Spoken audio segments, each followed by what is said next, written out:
Então, hoje, como vocês sabem, nós vamos fazer aqui um Juriscan, especificamente para aquelas pessoas que estão se preparando para o concurso do Ministério Público Federal, né? 27º concurso aí do Ministério Público Federal. Todo mundo sabe que é uma prova bem diferenciada, né? E por isso eu sempre gosto de trazer o professor Edilson Vitorelli, que é procurador da República, e eu vou dizer que posso até mais além, vou dizer que ele é um especialista aí nessa prova de procurador da República. Inclusive tem um blog, depois para quem não conhece eu vou postar para vocês aí o link. É um blog super mega power, recheado de dicas, especificamente voltado para o concurso do Ministério Público Federal. E hoje eu vou trazer ele aqui para falar com vocês, para dar as dicas finais, né, para a prova. Nessa reta final ele vai dar para vocês aí as dicas do que vocês devem dar mais atenção e vai falar um pouquinho também sobre os examinadores, né? É bem bacana você conhecer aí, não que vá justificar aí de acertar todas as questões de acordo com o perfil, mas é claro que você sabendo um pouquinho do perfil aí de cada examinador, as suas chances de acertar ou de as questões estarem ligadas aí com esse perfil é muito maior, né? Então, para quem não conhece, que eu acho difícil, o professor Edilson Vitorelli é procurador da República, autor de vários livros para concurso e também professor de cursos preparatórios também para concurso. Alô, professor! Oi, Tânia, tudo bem? Tudo bem, professor? Como está? Tudo bem. Prazer em recebê-lo aqui no Jurisprudência e Concurso novamente. É sempre um imenso prazer recebê-lo aqui no nosso site. Aliás, esse é o terceiro concurso. Fizemos no 25 os comentários, 26, e aí já estamos no 27. E lógico que, como sempre, o pessoal pergunta, daqui a pouco já vamos perguntar logo quando que será o 28, né? É verdade. Professor, seja muito bem-vindo. Vou deixar o professor aqui para dar um alô para o pessoal que está acompanhando aí. Seja muito bem-vindo, viu, professor? Muito obrigado, Tânia. Boa noite a todos que estão acompanhando aí o Jurisprudência e Concurso. Estão estudando já numa quase reta final para o MPF. Espero que sejamos todos muito bem-sucedidos aí no futuro. Então, professor, a gente vai fazer o quê? Primeiro vamos fazer uma reta final. Isso. E sobre daqui para frente, né? Quais seriam as matérias aí que o professor entende que seja mais relevante? Qual é a estratégia que o pessoal que está estudando para esse concurso que deve ser adotada? É isso? Exatamente. Então vamos lá, professor, fique à vontade. Então tá bom, vamos começar então, pessoal. Bom, primeiro umas dicas breves aí de questões burocráticas, pré-prova. Lembrem-se, por favor, que o concurso do Ministério Público Federal exige que vocês estejam no local de prova com antecedência. É preciso ingressar no local de prova com antecedência.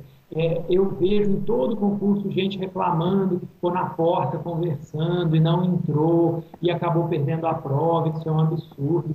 Não adianta. Então, cumpram o edital em relação a isso. Cheguem antes, entrem logo para fazer a prova, não percam a prova na porta.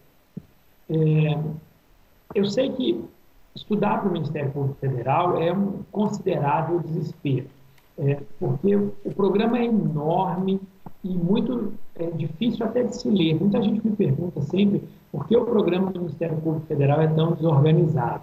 Na verdade, não é que o programa é desorganizado. O programa é escrito daquela forma porque o programa que sai no edital de abertura é o mesmo programa que é usado no sorteio de pontos para a prova oral. Então, por isso que o programa tem aquela mistura de temas no mesmo ponto. É que quando vocês chegarem à prova oral, tenho certeza que chegarão, vocês vão sortear o ponto e o examinador poderá perguntar para vocês sobre um daqueles 3 itens que constam no mesmo ponto. Então, se os 3 itens fossem assemelhados, se eles fossem de matérias muito parecidas, isso faria com que o próprio examinador tivesse dificuldade e deixaria o candidato com uma matéria só para responder. Então, a ideia daquilo ali é dar uma certa diversidade para que o examinador e o candidato possam se dar melhor na prova oral. A magistratura não faz isso porque, por ocasião da prova oral, os concursos da Magistratura Federal publicam um novo edital com os pontos para a prova oral. Então, aí é uma surpresa, você só vai saber os pontos para a prova oral quando você chegar na prova oral. O MPF preferiu, por uma medida de prática, de praticidade, o MPF preferiu liberar esse programa de uma forma única desde o começo e com isso, permitir que o candidato já estude pelo mesmo programa do início ao fim. Então, eu sei que dá um pouco de trabalho, mas isso tem um objetivo.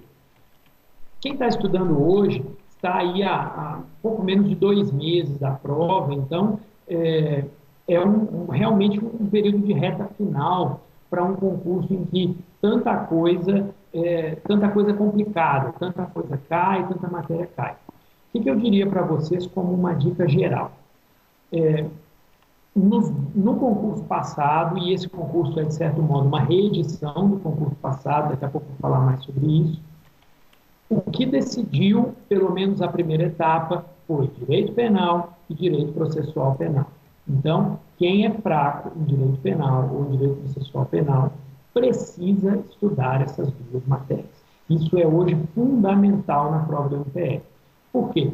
Porque com a nova distribuição de matérias no edital, penal e processo penal, que antes compunham um grupo, em conjunto com o direito eleitoral, passaram a compor um grupo sozinho, com 15 questões de cada matéria. Como a prova de eleitoral do MPF é historicamente fácil, todo mundo se salvava com o eleitoral, mesmo que a prova de penal e processo penal sempre tenha sido difícil ao longo do tempo. Agora, com penal e processo penal sozinhos em um grupo, essa dificuldade aumenta consideravelmente.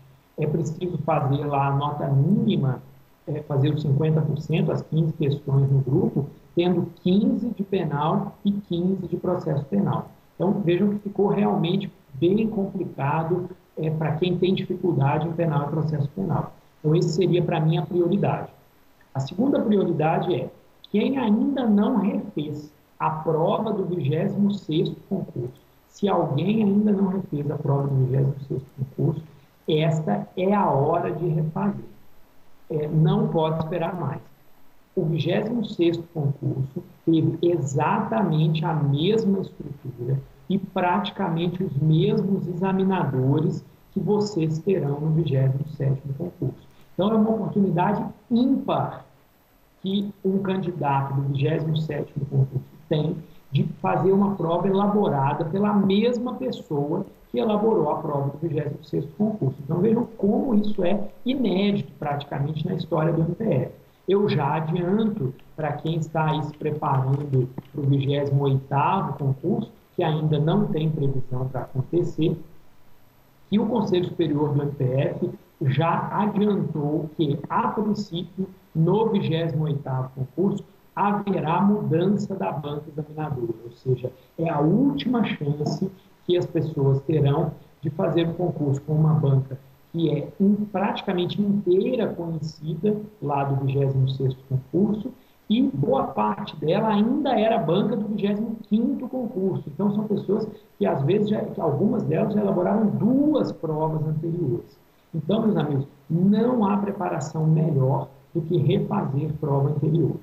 E como eu já disse no blog várias vezes, refazer a prova anterior não significa simplesmente pegar a prova, responder as perguntas e depois ir no gabarito e descobrir, eu fiz 48.